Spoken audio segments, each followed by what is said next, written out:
Our first stop in Napa is to the Hess Collection for wine, chocolate, art, and a lot more. Hi! Hi, how are you? Good! We're so excited you're here and we want to show you around the winery, so let's go do it. Okay, sounds great. All right. We kick off our visit to Hess Collection with a little bit of art. We are in the art gallery here at the Hess Collection. Robert.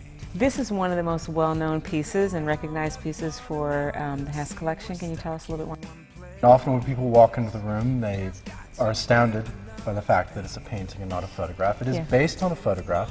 I give tours to second grade kids here, and when they walk in, I always say, so what do you think about her? And some of them will say she's angry, or some people say that she's sad. I think it's a matter of coming to an art piece, which I encourage people to do with all of the art here, to come to the art piece without an expectation to be told what to think and start to read the painting and develop their own ideas about the work.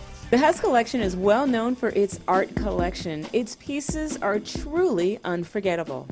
Does this piece of art have a name? It's the typewriter. It's called Homage. The artist, Leopold Mahler, did this piece as an homage to his uncle. There was a man named Raúl Kaiselbert, I believe it was, who was a famous Argentinian journalist. Mahler was talking about how he went to his uncle's funeral and there was a typewriter sitting there with a blank sheet of paper on it. And he said as he sat there and looked at his uncle's casket and then the typewriter with a blank sheet of paper, it suddenly dawned on him to replace that sheet of paper with a sheet of flame. Next, we are off to meet with the executive chef. This is a state heirloom tomato salad with some lemon cucumbers.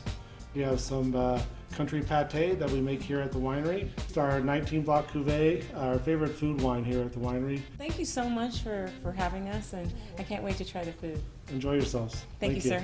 I like to do this tour of the palate, maybe a little differently than some other people do.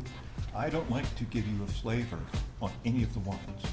I recommend you pick one, try it, then move to the next course.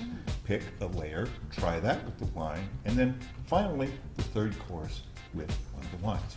Try a little sip of the wine, then a taste of any one of the components that are in this, and see how it changes when you have the wine with it again.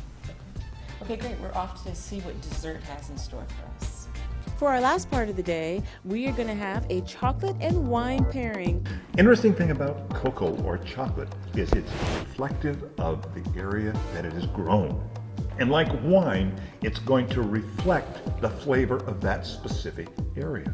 For example, if the cocoa is coming out of Madagascar, it has a slightly citrus background flavor to it. Therefore, you have different wines that are going better with different cocoas or chocolates than others, which is exactly what you have in front of you. Cocoa likes to be above 50 degrees or it changes chemical composition. When you then break it in half and hear it pop, that means it's not been above 70 degrees. So Interesting. It is within the range that cocoa likes to be. It's great. And you take just a little piece of it, and cocoa melts at 70 degrees. We are at 98.6. Therefore, if you put it on your tongue, it melts.